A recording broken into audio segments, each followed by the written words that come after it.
This is Polyamory Weekly, episode 585 for December 1st, 2019. Coming up on today's show, Poly for the holidays. Coming up on today's show.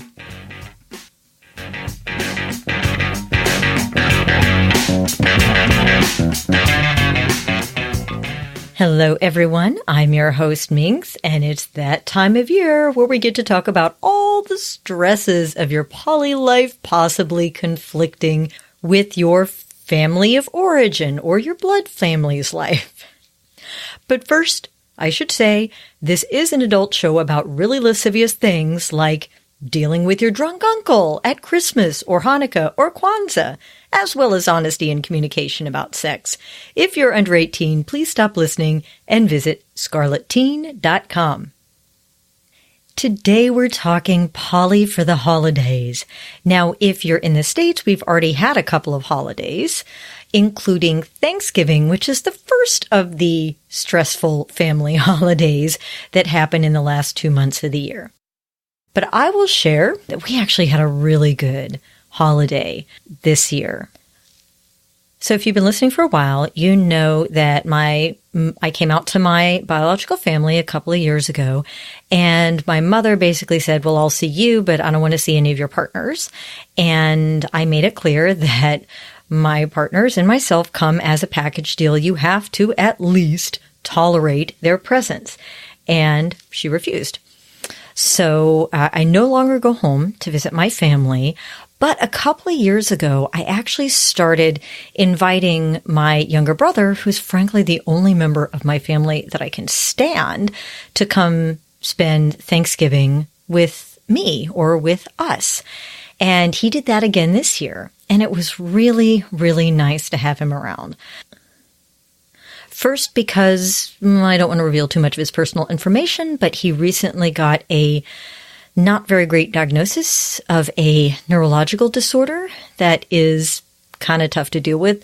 So it was nice to be able to see him in person, give him a hug, talk about what medications he's on, how things are going, and just both verbally and physically be able to provide that support. And it was really nice to have him around the house, especially because, frankly, we hosted 14 people all together. It was actually really great. Oh my goodness. There was us, of course, and then there was the spawn, as well as 3 other trans kids and roommates that were orphans. So we took them all in, gave them their own table in the living room so they could do whatever they wanted, lounge on the couch. And my brother was there along with a couple other orphans that had responded to our invitation. And I gotta say, this is one of those times when biological family and poly family, I'm not going to call it chosen family, because a lot of the people that we invited were simply friends that, some of them I was meeting for the first time. Lustyguy had some scuba buddies that he put the invite out, and they're like, hey, we don't want to cook. Sure, we'll come.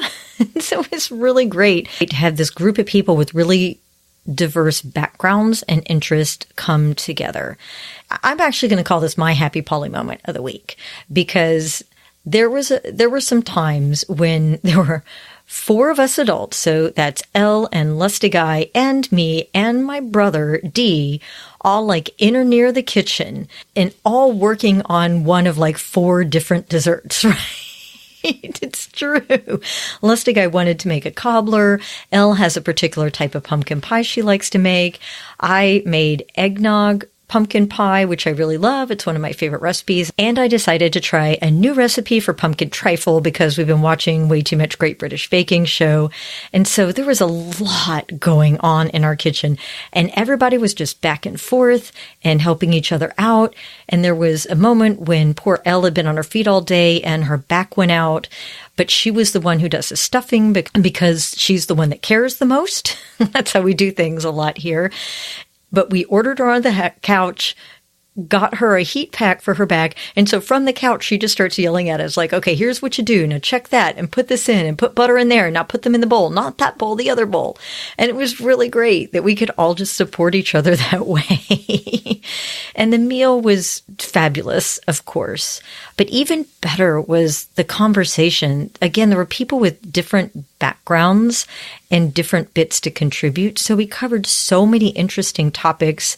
And then we adjourned to the library and had, drinks and dessert. And oh my goodness, it was just a wonderful, wonderful evening to spend with friends and family, both new and old. So that's my happy Poly moment.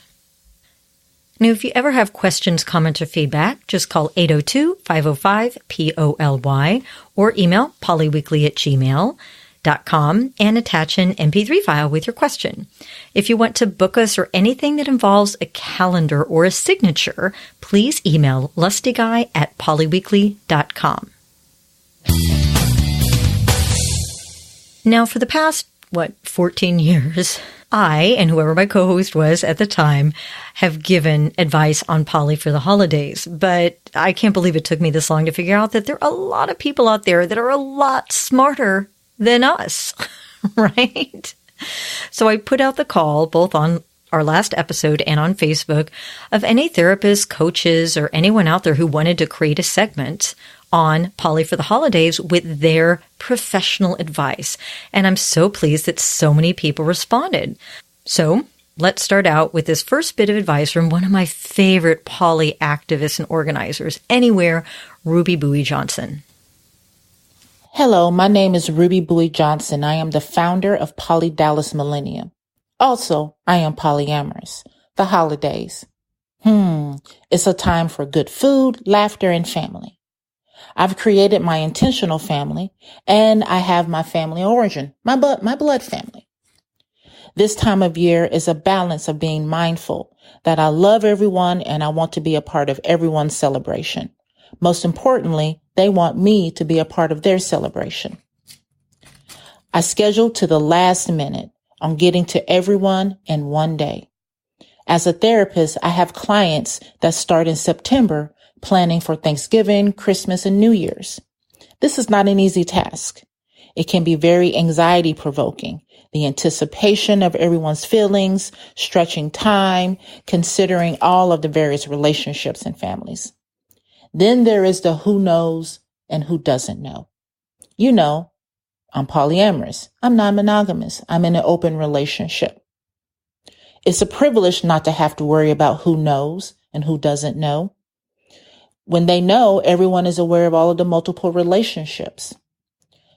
But it's not just that polyamory exists or those people are doing that thing.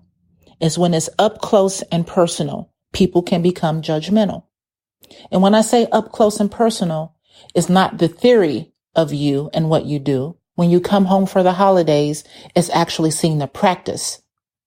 If you bring loved ones, if you bring others, or if you even just go on your own. This can bring up shame. For me and my family, they know what I do. I run an entire conference. My family has volunteered at my conference, but they still don't talk about it because it hits up close and personal to them with some of those fundamental values.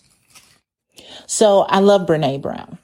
And one of the acronyms that she uses to combat shame, judgment from others is called BIG.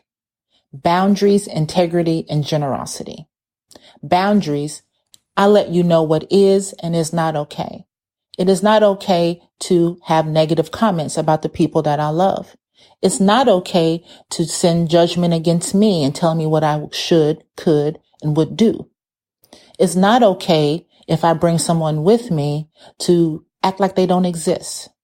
But what is okay is if you're curious, you ask me questions, you want to know because you want to get to know me better.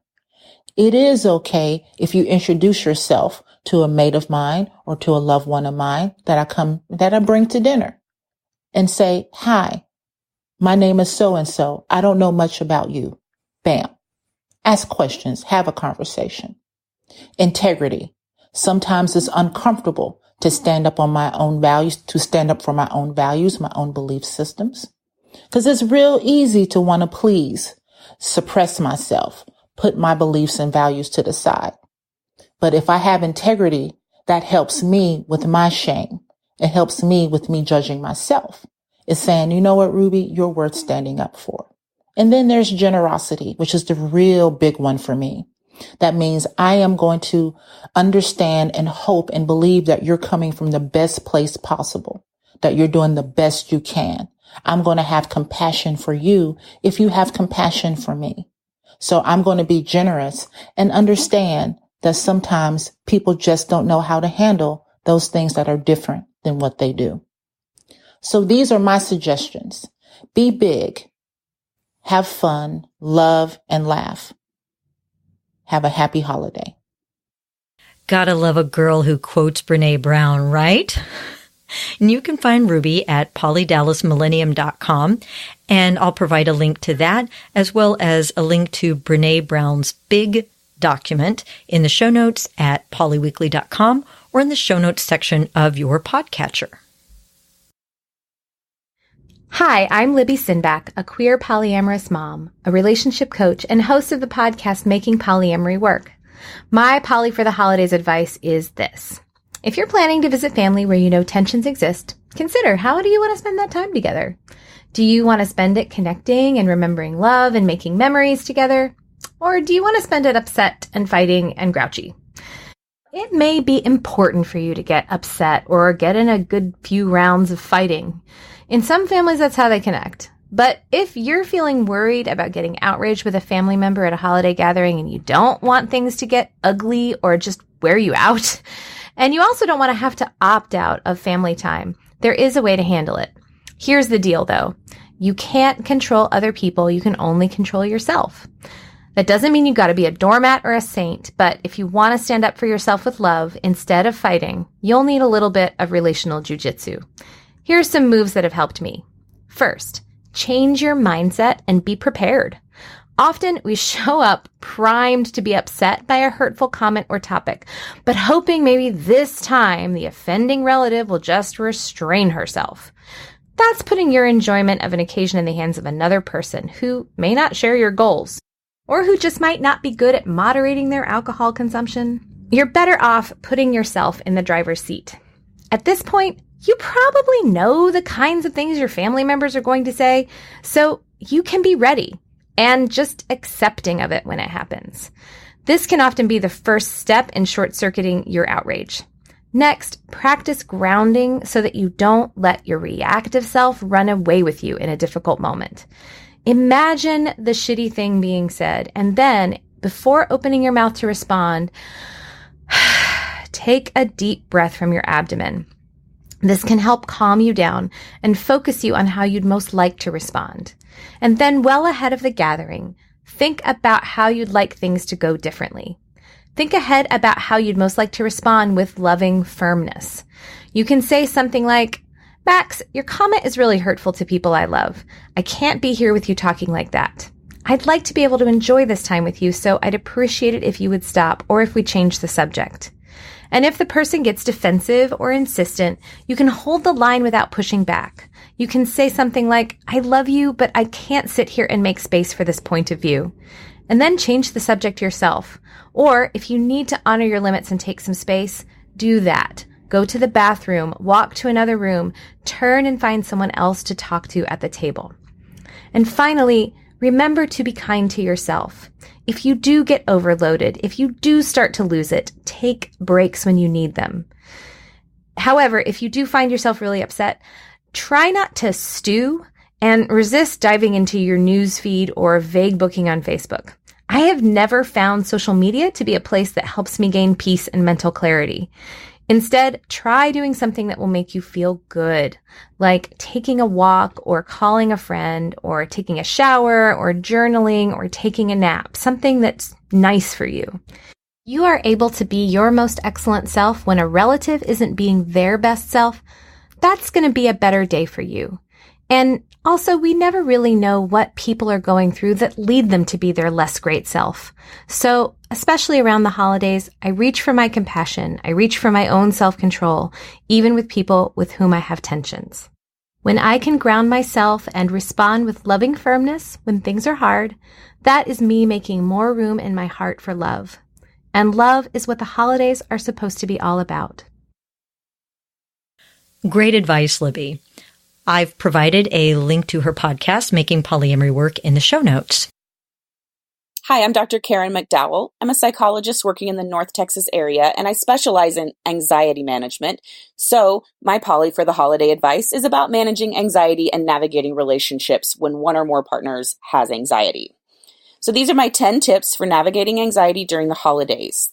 The first tip is understanding yourself. It's important that you know how you react when you're in highly anxious situations, like holiday environments tend to be.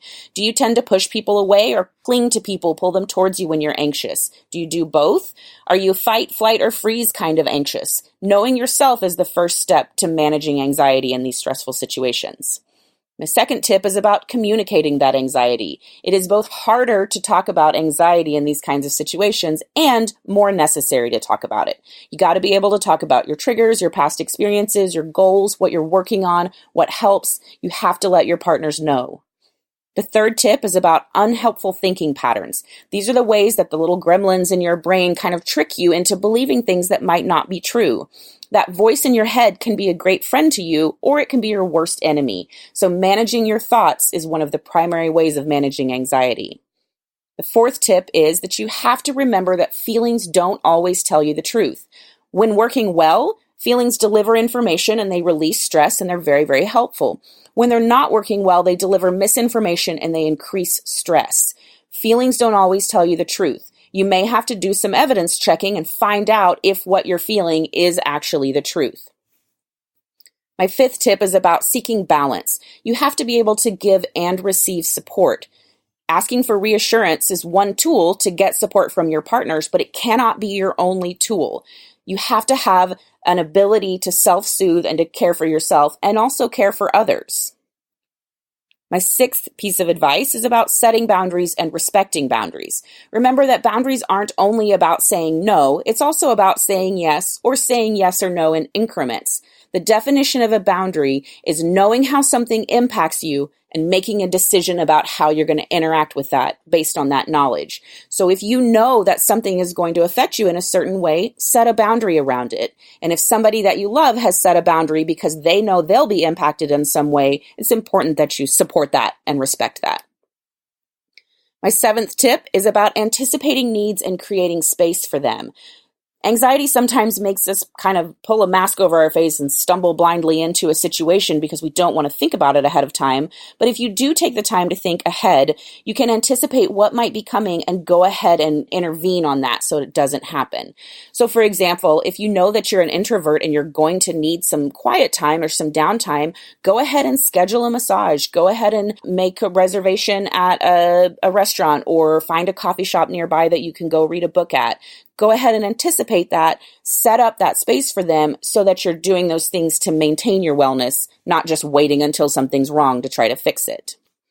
Tip number 8 is avoid assigning big meaning to things. Anxiety makes things feel bigger than they are, and going into holiday situations does mean that things are going to feel bigger. So when incidents happen, when feelings pop up, when things are going on, be careful that you're not assigning these huge meanings, that this means huge things about your relationship or about how your partners feel about you or any of that. It is what it is and nothing more. Tip number 9 is about setting up ways of communicating.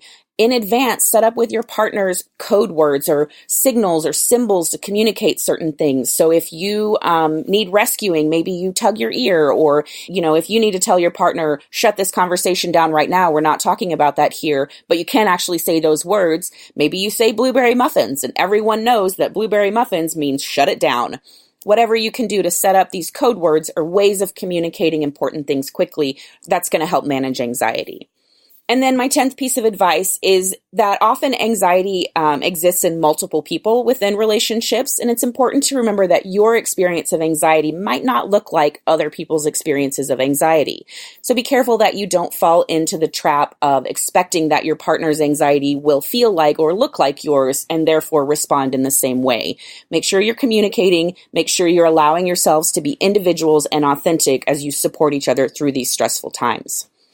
My name is Dr. Karen McDowell. I'm the creator of Anxiety is an Asshole, a 42-lesson course online for anxiety management. You can find me online on Facebook or on Instagram and at drkarenmcdowell.com. Happy holidays. Thanks, Dr. Karen McDowell. And again, links to her sites as well as to her extremely well-titled course, Anxiety is an Asshole, I've put in the show notes. I wish I thought of that. What a great title for a course. And you know, something Karen said made me think of something that my brother, the aforementioned brother, and I would do whenever I went home for Thanksgiving before I stopped. And that's to create space. One of the things we would traditionally do at some point, it was very simple. We would just get out of the house and drive all the way across town to the closest Starbucks. Yes, the closest Starbucks was, in fact, at that time, all the way across town. And it was just a chance to remind myself that I'm actually in civilization. It was a familiar scent, a familiar taste, and then he and I could have a conversation, just us, without the family around, like grown-ups, before we had to go back into the family space. And that's basically what that was. It was just creating space for ourselves. Hi there, this is Spyce, and I am a love, empowerment, and dating success coach. I have been non-monogamous since I was a teenager and am now happily non-monogamously married. I work with people who are looking to change their patterns in love, and I support those who are new and also those who are seasoned with the intricacies of navigating the non-monogamous lifestyle. You can find me at lovecleansing.com, and please stalk all of my social media from there. Today we are here to talk about the challenges of life around the holidays. Now, when it comes to the holidays, emotions can often be running quite high. While it might be a joyous time full of loving family, it can also be a stressful time full of unsupportive people who you feel might judge you and your lifestyle. The people that think that they know you the best, since they've known you the longest, might also be the ones who know the current version of you the least and are operating with an outdated idea of who you truly are now. Here's the thing. You can't change anyone, and oftentimes trying to is what can cause the most strife of all, to everyone involved. But the good news is that even if you can't change anyone else's mind, you are your own sentient being, and you can change how you react to the pesky aunt or bigot uncle who will just never understand you. So the first step is making peace with that fact. Make peace with the fact that there are people in your family who will never get you, never understand you. And you know what? They don't have to. You still get to be loved, supported, and doing what's best for you. And be really clear before going into situations with these potentially hazardous members of your family that this is true for you. Are you doing what fulfills you? Are you joyous in your life? Are your relationships healthy? Have a gathering with all of your lovers and sweeties and get to a good place before you leave. If you're feeling resourced and happy in your life, it will be that much easier to care less about others' opinions of you. Another tip for this potentially contemptuous time of year is to make sure that you are carrying a very strong and healthy set of self-care habits with you to any family gatherings. Have your supportive community of friends and lovers on speed dial. Have an escape plan. Bring your favorite food, substances, toys, and whatever makes you feel good. And remember, having healthy boundaries are some of the best self-care practices that there are. The fact is, you don't owe anyone any info about your life. You don't need to run any of your decisions by your family. You are an adult, even if it does feel easy to revert back to childhood and old patterns around loved ones. But remember, you are your own person, and you don't have to engage if you don't want to. But what happens when you do want to? Maybe you want to let Grandma know that you have an amazing new partner that is making your face and your panties melt with happiness. Maybe you want to share your exciting world of joy and loving multiple partnerships with that favorite aunt of yours who always gets tipsy, has been in and out of loveless marriages, and might actually benefit from a non-monogamous lifestyle if she only knew that it existed. If that's the case, then my advice is this. Be brave and try it out. You might be surprised with how sometimes family will actually be more supportive than you think. Sometimes others are just waiting for someone else to take that first bold step so that they can feel supported to follow suit. And if they don't, and you're the only one left dancing on the table, take solace in the fact that the holidays will be over again before you know it, and you'll be back safe and sound among loved and trusted community. Once again, this is Spyce, Love Empowerment and Dating Success Coach. Find me online at lovecleansing.com and have a wonderful, healthy, happy holiday season. I don't know about you, but I'm noticing a trend here. You notice a lot of people are talking about having an escape plan. Having either a space that you just save for yourself or for yourself and your partner that's a short while, or an actual escape plan to get out of events and conversations. I'm Anne More. I'm a somatic sex educator, erotic blueprints coach, and a conscious kink coach. And I invite you to kinkify your holidays. If you're going into a challenging holiday event, use the same practices as you would to set up any successful kink scene. First of all, set an intention. If it all goes great, what do you want to be true when you're done? How do you want to feel? And share that intention with your partners. Maybe find a shared intention that you all agree on, so you're all working toward making this good, rather than just dreading it and getting through it. Clarify your boundaries and your agreements for that holiday scene. How long are you going to stay? Negotiate what you want and don't want to do, and what you do and don't want done to you. Build in what delights you. Make clear what's not going to work for you. And because you can't anticipate everything, make sure that you build in safe words if anybody needs to escape, you or your partners. And escape meaning maybe you just need to leave the room for a little while, or maybe you need to leave the entire event and meet them later. Keep body awareness to track if your consent changes during the event. You said yes at the beginning, but maybe in the middle you realize you're really triggered and you're not a yes anymore. And build in aftercare. You just did something really hard and maybe amazing. So what do you need? Do you need praise, ice cream, cuddling, a fuzzy blanket? Or do you need maybe space and time alone? Or a way to integrate all the intensity of that holiday stuff?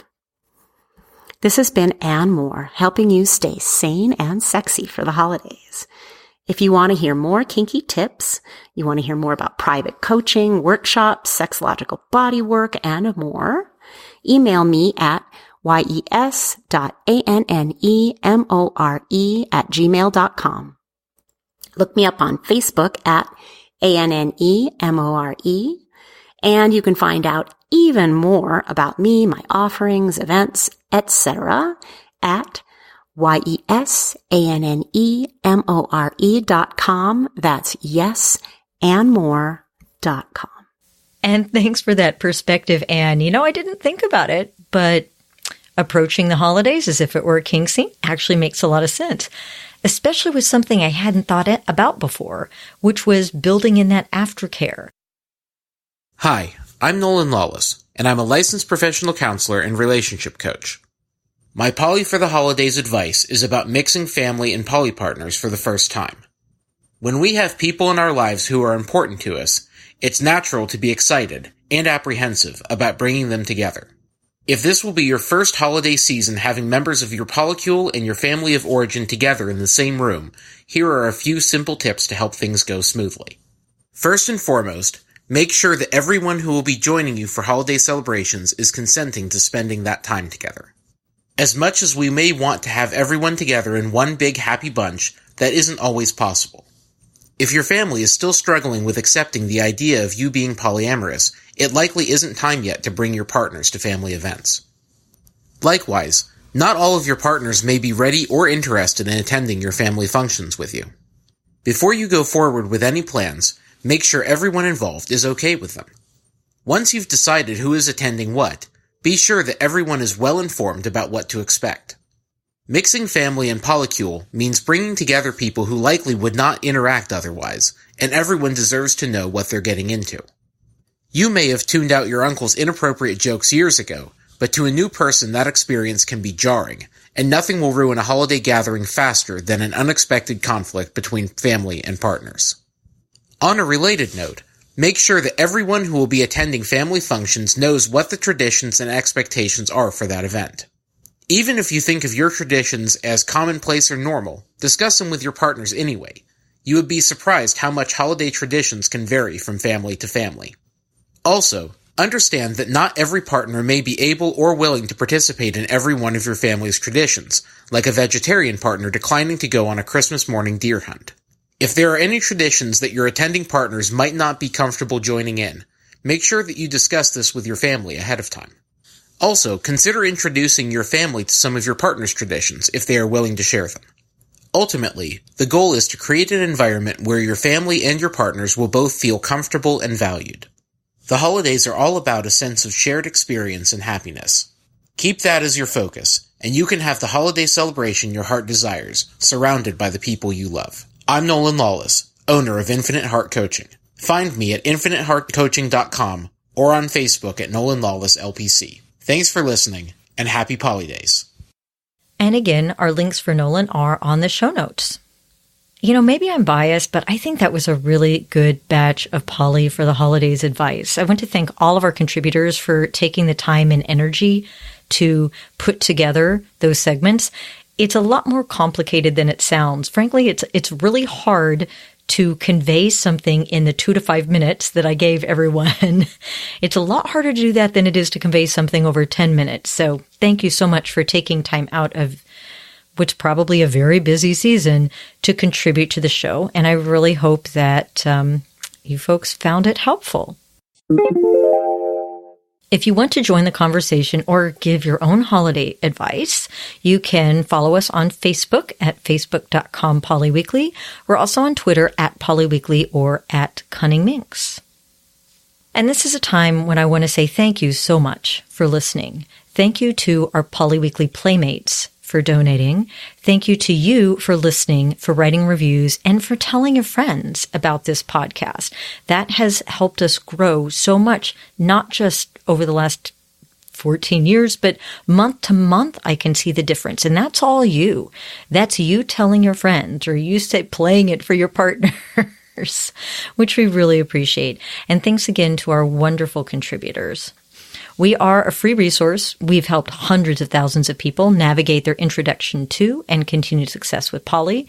And your donations keep the podcast free for everybody, both inside and outside the community. Thanks so much for listening. Have a great holiday season. And remember, it's not all about the sex.